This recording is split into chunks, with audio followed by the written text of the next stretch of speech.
Hello, hello. Welcome back to Brenda's Books. This is the last and final section of Dad, Thad, and My Skateboard, and the last episode of Season 4. Thank you so much for listening to this season. I appreciate you so much. This section is called Welcome Home. Here we go. You go first, I whispered to Thad. There will be less questions that way. Slowly, Thad opened my front door and stepped into the living room, with me following behind. As expected, Grandma sat with her knitting needles in her rocking chair.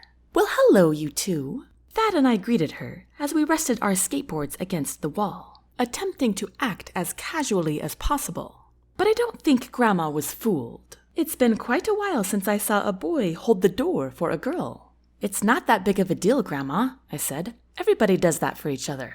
Grandma lifted a finger. Don't dismiss it, Stacy.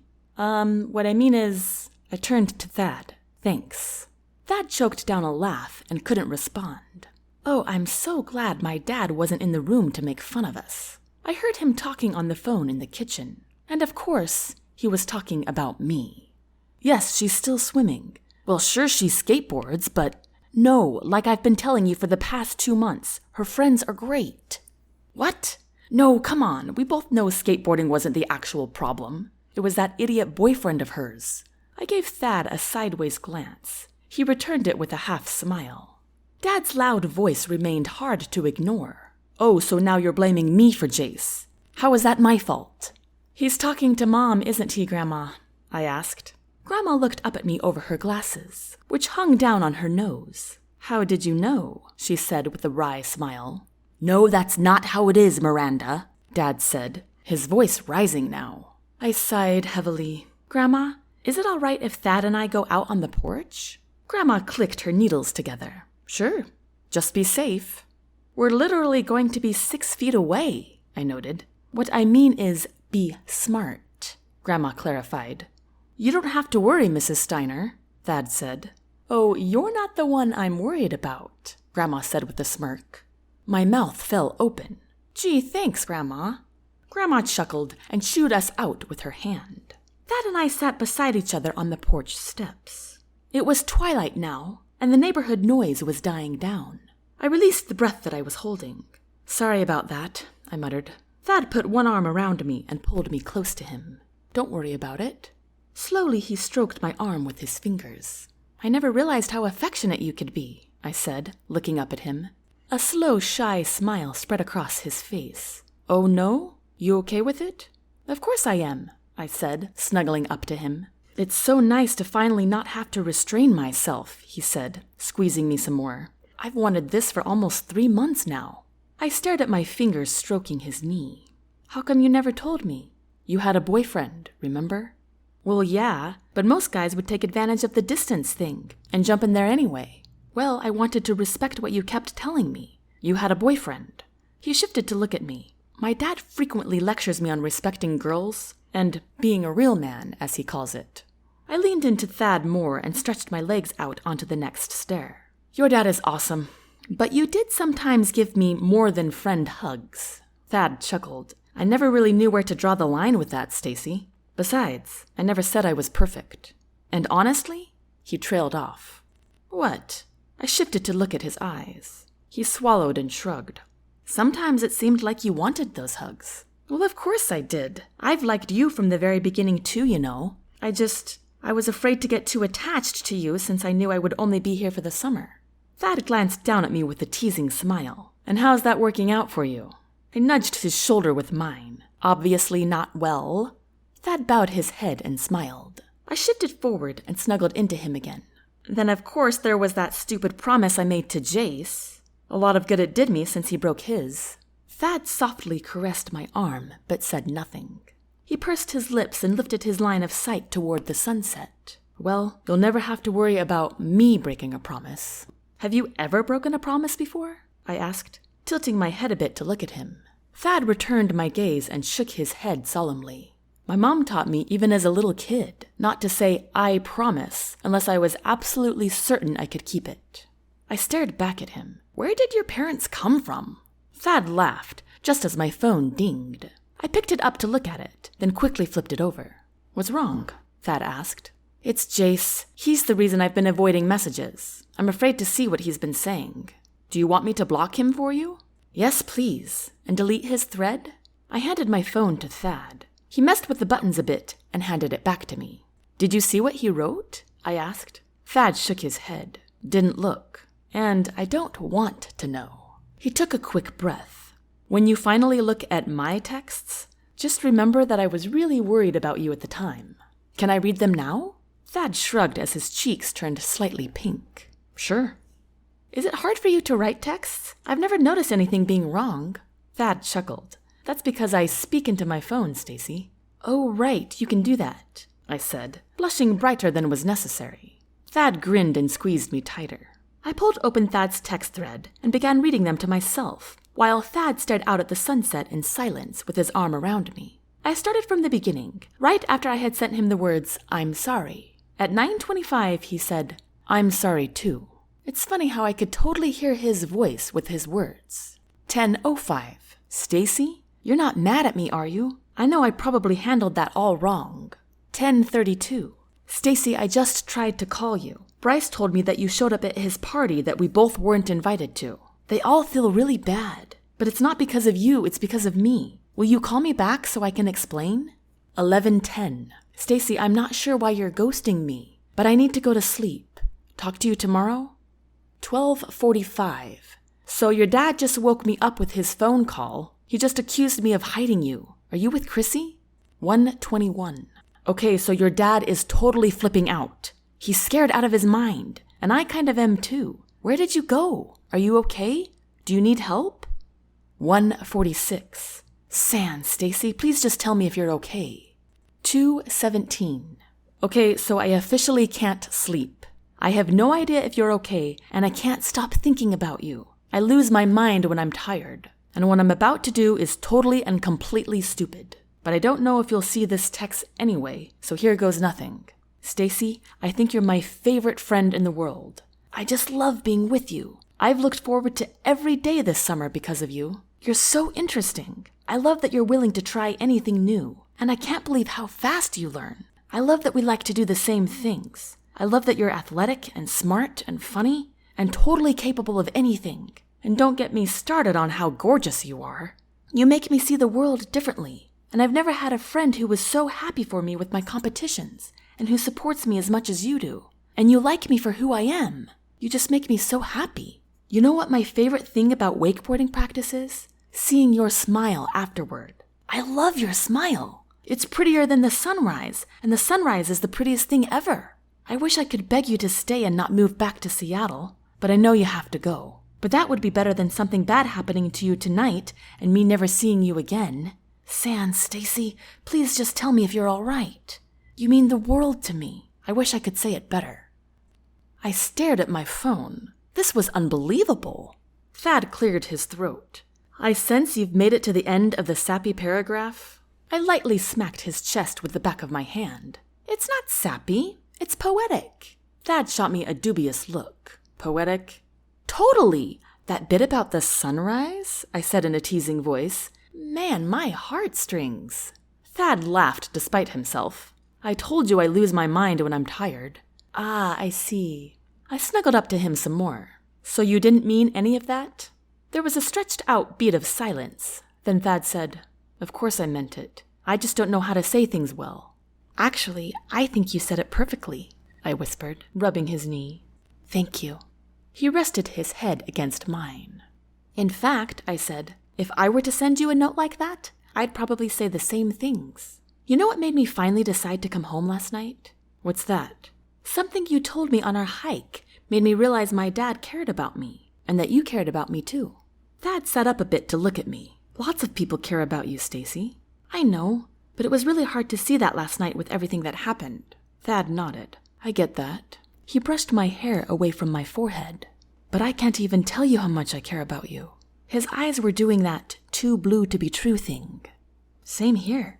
I think you're the most amazing person I've ever met. Thad stared at me with smoldering eyes, then leaned in and kissed me on the lips.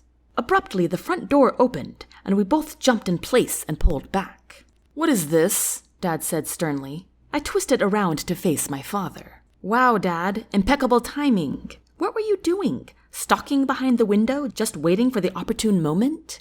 No, I was not doing that, Dad affirmed. I must just have incredible parental intuition. Stand up, you two. Thad and I both sighed in unison and stood to face my father. Poor Thad was as red as ever. Dad put his hands on his hips. Criminy, Stace, you sure move fast. You must have been truly heartbroken over your last breakup. I started to speak, but Thad beat me to it. It's my fault, Mr. Steiner. I'm the one who, he swallowed, moved fast. He gave me a fleeting sideways glance. Dad stared at Thad like he was trying to see through his skull. He formed his mouth into a tight line and nodded ever so slightly. You and I need to talk. No, Dad, I exclaimed. You already did this to him. You do not need to do it again. Yes, but this time is different because now you're... Then he rolled his eyes. I can't believe this. You are coming with me. He pointed a hard finger at Thad and then himself as he stepped off the porch. Thad looked at me and took a deep breath before following my father. No, Dad, I cried again, stomping after them. This is completely unnecessary. Dad spun around and pointed at me. You are not invited to this conversation. What? I shrieked. Stay put, he said, pointing to the steps. I threw my hands up in the air. Fantastic. I parked myself on the steps again as I watched the sweetest guy in the world get eaten alive by my father. I slid my hands down my face. Why did Dad have to do this to him? I couldn't think of a more trustworthy person than Thad. I looked over at the two of them, standing under the lights of the garage. Thad's back was to me, so I had no idea how he was reacting, besides the frequent nodding of his head. I wish I could hear what Dad was saying to him, but he kept his voice too low. Whatever he was saying, he looked fierce. I groaned. Poor Thad. I placed my elbows on my knees and dumped my chin in my hands. I watched the sun completely set and the full moon come out before they were finished. At least I had something pleasant to look at. But Dad's whispers just kept going on and on and on. Okay, Professor of Dating Do's and Don'ts, I called. Class is over. Now my dad had his hand on Thad's shoulder, still looking him directly in the eye, with lots of gestures, but he no longer looked stern. Thad was still nodding. All right, Stace, we're done. Hallelujah, I said, standing up. You have 1 hour till curfew, Stacy. Your package is arriving tomorrow at 4 p.m. I need you to be here half an hour early, just in case. Okay, but what package? You know, the one we talked about last night. The punching bag? It's going to have to stay on the porch anyway until you get back. It's not like I can carry that thing inside by myself. I'll help you, Thad offered. We can do it together, I bet. There you go, said Dad. Muscle man can help. Good night, you two. Stace, 1 hour. Then Dad marched inside and shut the front door behind him. Immediately I turned to Thad. Oh my gosh, I am so sorry about my dad. He's totally overkill. I expected Thad to have a horrified look on his face, but instead he was grinning from ear to ear. He shrugged. It's okay. I mean, your dad terrifies me, but I didn't disagree with anything he said. What did he say? Thad let out a breathless laugh and shook his head quickly. Please don't ask me that. I was worried you wouldn't want to see me again after my dad did that to you. Twice?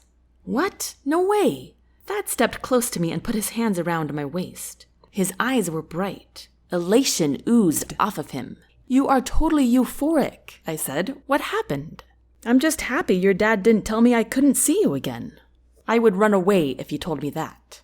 Thad laughed a full, hearty laugh. Hey, I'm stoked to see your gift tomorrow. Why? Because it's a punching bag. That's so sweet. But hey, I have to go. Are you coming to the lake tomorrow? Yeah, of course. Awesome. He opened his mouth to say something else, but shut it. Suddenly, his elation mixed with nervousness. Would you? He trailed off. Would I what? Thad shook his head. Never mind.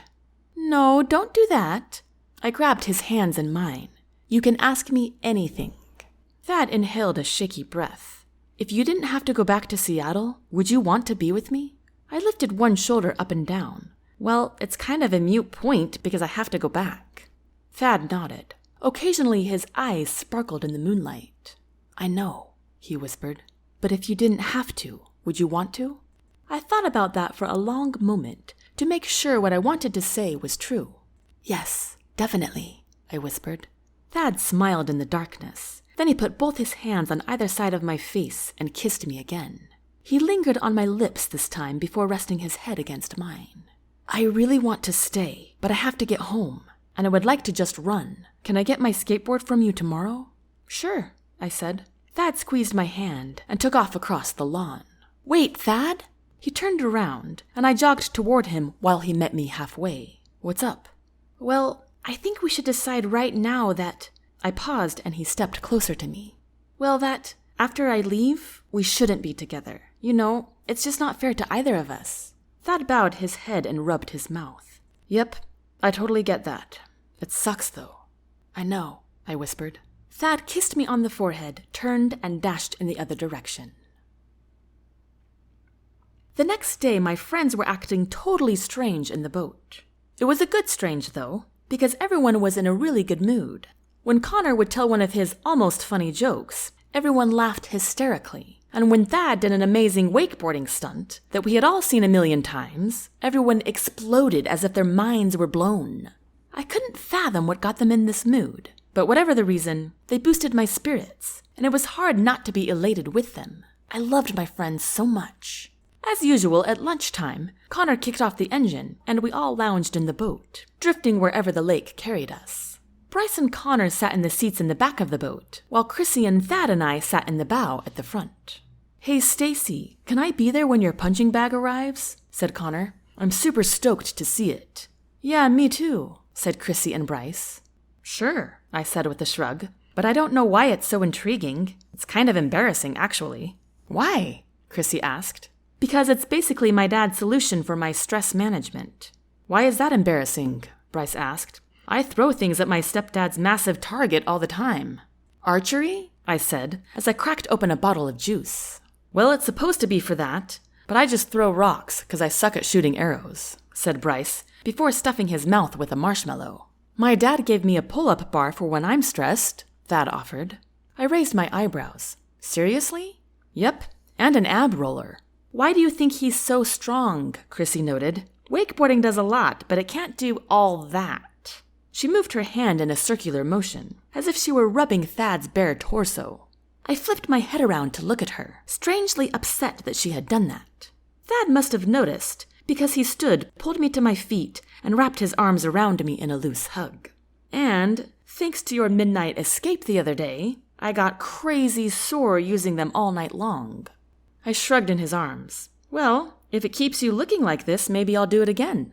Everybody laughed at that, including Thad. Then he kissed me very aggressively on the cheek. Ew, gross, said Chrissy, holding up a hand. I can't believe you guys are doing that already.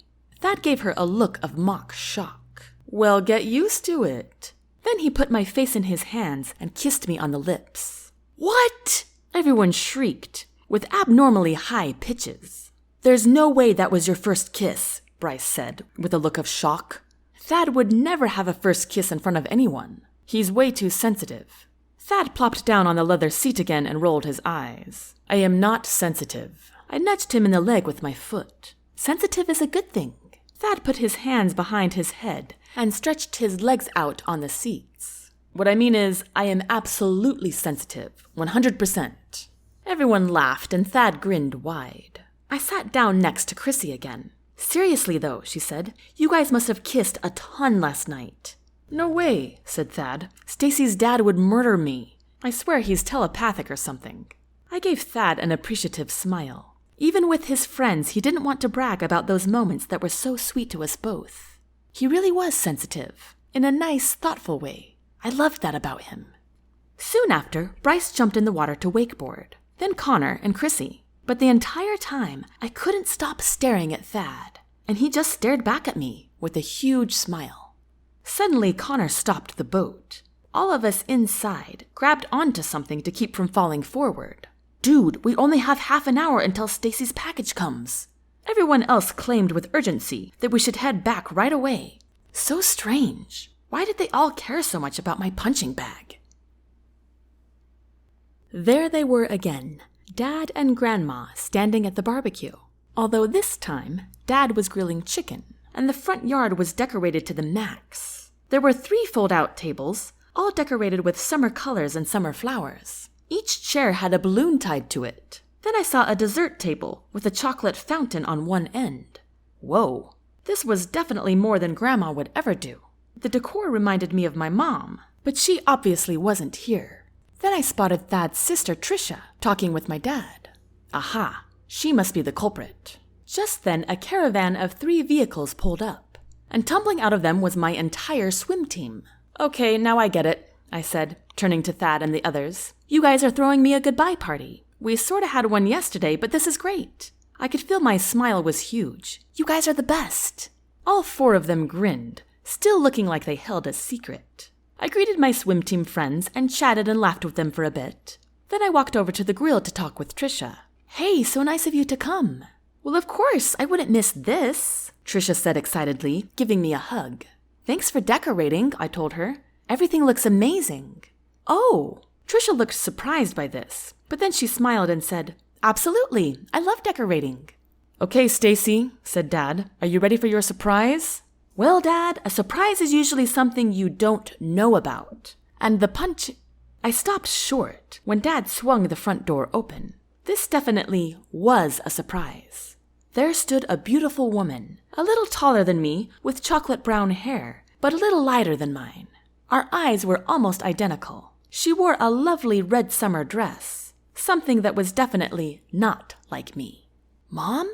Hello, dear, my mother said, holding out her arms to me. I ran toward her, jumped up the steps, and tackled her with a hug. She hugged me back with a tight squeeze. Oh, I've missed you so much, honey, she said. I've missed you too. What are you doing here? Well, she pulled away to look at me. I have some big news. I stared at her for a long moment. You're getting married, aren't you? To Brian. Mom shook her head sadly. No, that didn't work out. Oh, I'm sorry, Mom. Well, what's the news? I got a new job. I raised my eyebrows. Oh. Yes, well, it's with the same company, but I've asked for a transfer. It's here in Clark County. My eyes bulged. What? I looked back and forth between my grinning parents to make sure this wasn't some awful joke. So, I began. I shook my head to clear it. My mom stepped in. So that means you'll get to spend equal time with your father and me. We haven't figured out all the details yet, but you'll get to see both of us every week. I stared at my mom, completely and utterly shocked. So you're moving here and I get to stay here?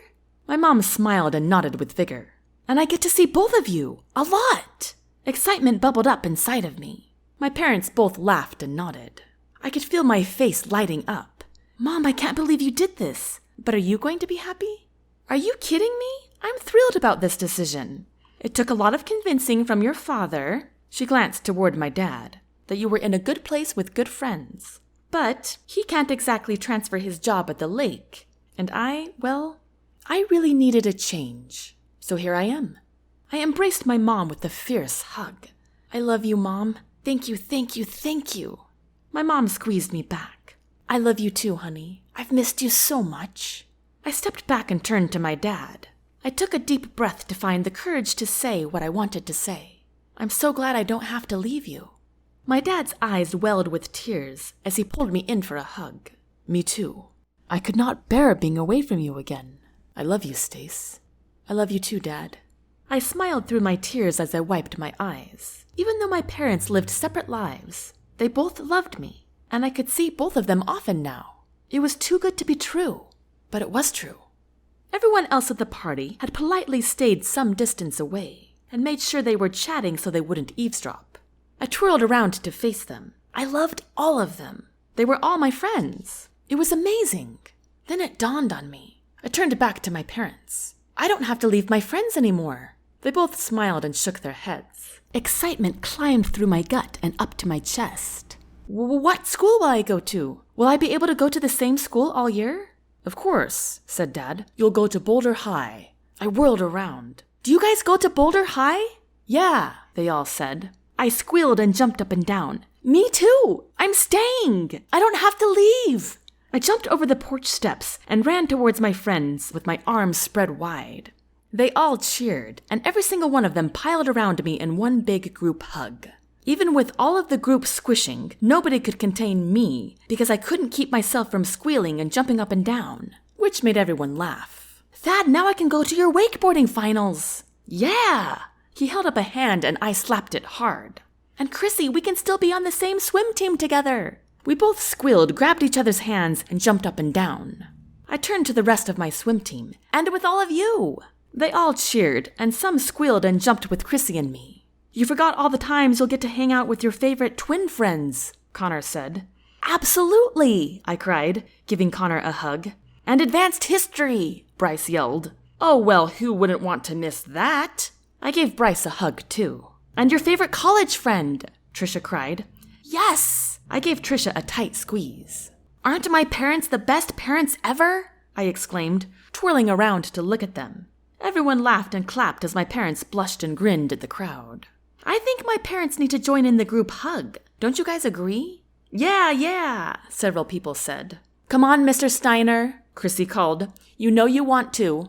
My dad took a deep breath and motioned to my mom to come with him. She smiled and shook her head, but they both came and allowed themselves to get tackled in a hug by the crowd. You too, Grandma, I called. She smiled wide and joined the group. My dad, who was a head taller than everyone else, said, Well, since you are all such good friends, I have a proposition for you. Tomorrow you're all invited for a ride in my boat. Yes! Connor cried, pumping a hard fist in the air. Finally! Dad laughed and we all joined in. Everyone started talking at once to whomever would listen. Then I felt Thad's hand take mine. I smiled up at him. Then he grinned in return and said, Welcome home. And that concludes Dad, Thad, and my skateboard. Thank you so much for listening. I really hope you enjoyed it. Stay subscribed to Brenda's books so you can find out about Season 5. Don't forget to sign up for my bonus content and to buy my printed books on Amazon and barnesandnoble.com. I appreciate you very much, and I wish you the very best. Until next time, take care.